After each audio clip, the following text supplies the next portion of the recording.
I have watched 25 years of people move to Orlando, and most of them make the same 5 mistakes. Some of these will cost you tens of thousands of dollars after you move here. One of them changes your monthly payment by hundreds, and one of them I'm going to show you with real numbers from real homes I've seen this year. So if you're thinking about moving to Central Florida, take notes. This is the video I wish every out-of-state buyer watched before they called me. Real quick before we start, mistake number 3 is the most expensive one on this list. I've seen it blow up a buyer's budget in a single phone call.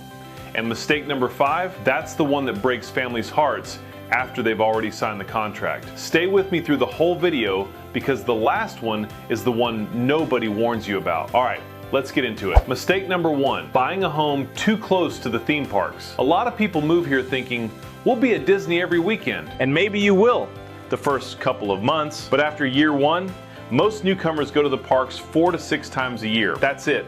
Meanwhile, you're living with tourist traffic, short-term rental neighbors, and Uber drop-offs at 11 p.m. every single night. Here's the thing most people don't realize. The theme parks are only a 25 to 40-minute drive from almost anywhere in the Orlando metro. You don't need to live next to them, you just need to live within reach of them. The locals who actually love living here, they live in Winter Park, Lake Nona, Oviedo, Windermere, Clermont, and they drive in when they want to go. There's a big difference between visiting Disney and living next to Disney. Trust me on that one. Mistake number 2, not checking the flood zone before you make an offer. This one surprises almost every out-of-state buyer. Some of the most beautiful properties in Orlando, anything near a lake, a creek, a conservation area, a low-lying neighborhood, sit in flood zones that require flood insurance. And flood insurance is not cheap. I'm talking an extra $150 to $300 a month on top of your regular insurance. That changes the affordability of your home dramatically. A house you thought you could afford? Suddenly the monthly payment is $250 higher than you budgeted for. Here's the fix. Before you make an offer on any home in Florida, pull up the FEMA flood map. It tells you the flood zone in 30 seconds. That one step could save you thousands of dollars over the life of the loan. Now, this next one is the most expensive mistake on the list, and it's the one that catches almost every buyer off guard right now. So pay attention to this one. Mistake number 3, underestimating insurance costs in Florida. And listen, this is a big one right now. Florida's insurance market has changed dramatically in the last few years. Let me give you a real example. This year alone, I've seen 2 homes, both priced around $450,000. Same neighborhood tier, same square footage, similar finishes. One was $3,800 a year to insure, the other $9,500 a year. Same price range, completely different insurance bill. So what's the difference? It comes down to 4 things: roof age, construction type, location, and wind mitigation features. A home with a 15-year-old roof,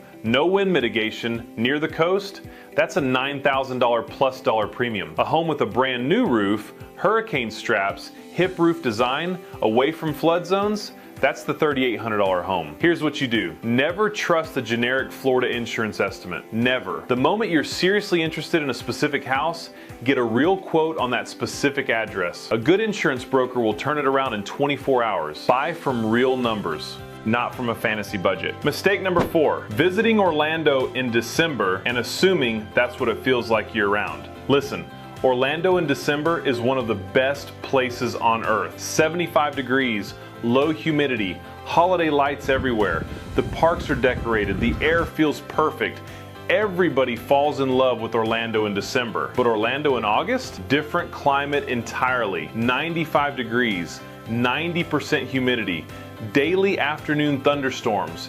You walk from your car to the front door and you're sweating through your shirt. If you can survive Orlando in August, you'll love living here. If you can't, you're going to be miserable 9 months out of the year. So here's my advice. Before you commit to moving here, come visit in August. Spend at least 3 days. Walk outside at 3 p.m. on a Tuesday. Go to a kid's soccer practice at 6 p.m. Sit by a pool at noon. That'll tell you the truth real fast. Way faster than a December trip ever will.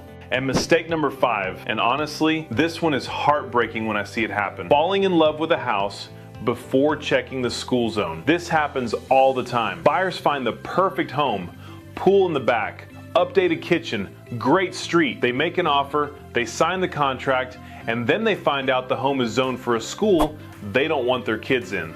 In Florida, school zones change street by street. The home across the street might feed into a totally different elementary school than the one you're looking at. Same neighborhood, different schools. The fix is simple. Before you fall in love with a house, before you even walk through the front door, pull up the county school locator tool. Type in the exact address. It shows you the zoned elementary, middle, and high school in 60 seconds.